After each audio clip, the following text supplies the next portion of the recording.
우키시마호 폭침 사건이라고 들어보신 적 있으실까요?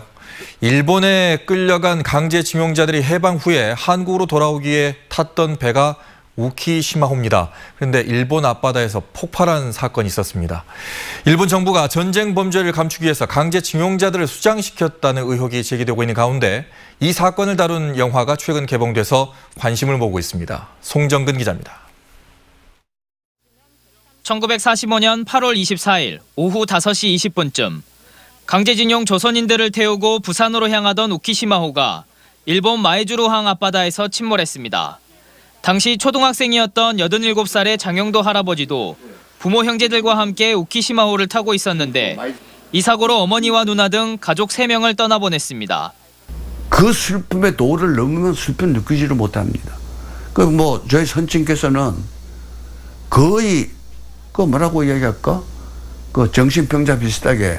장 할아버지뿐만 아니라 이 배에는 만여 명의 강제징용자가 조국으로 돌아오기 위해 탑승하고 있었던 것으로 추정되고 있으며 최대 8천여 명의 사람이 숨진 것으로 추정되고 있습니다.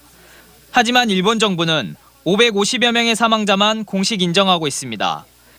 게다가 일본 정부는 조선인 강제징용 등 자신들이 저지른 전쟁 범죄를 덮기 위해 배에 폭탄을 실었다는 생존자들의 주장에 대해서도 미군의 기뢰에 의한 폭발이었다고 맞서고 있습니다. 한국인들을 살아서 돌려보내서는 안 된다는 그런 목적이 제일 컸겠죠. 자기들이 가해 행위에 대한 어떤 그런 정언이라든지 이런 것들이 밝혀짐으로 인해 가지고 자기들이 곤란할 그런 부분도 생길 수가 있겠고. 진상조사가 필요하지만 일본 정부의 기만과 한국 정부와 국민들의 무관심으로 70년이 넘도록 진상규명이 이루어지지 않고 있습니다. 이런 상황에서 우키시마호 사건을 다룬 영화가 개봉했습니다.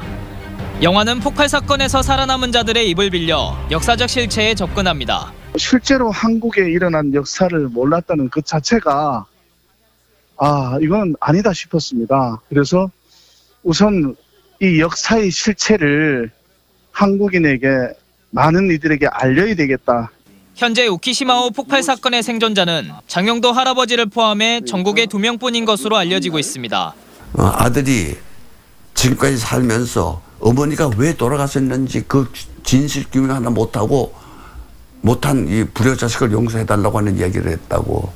해방의 기쁨을 누리지도 못한 채 일본 바다에 수장된 억울한 조선인들은 74년이 지난 지금도 진실이 밝혀지기만을 기다리고 있습니다. MBC 뉴스 송정근입니다.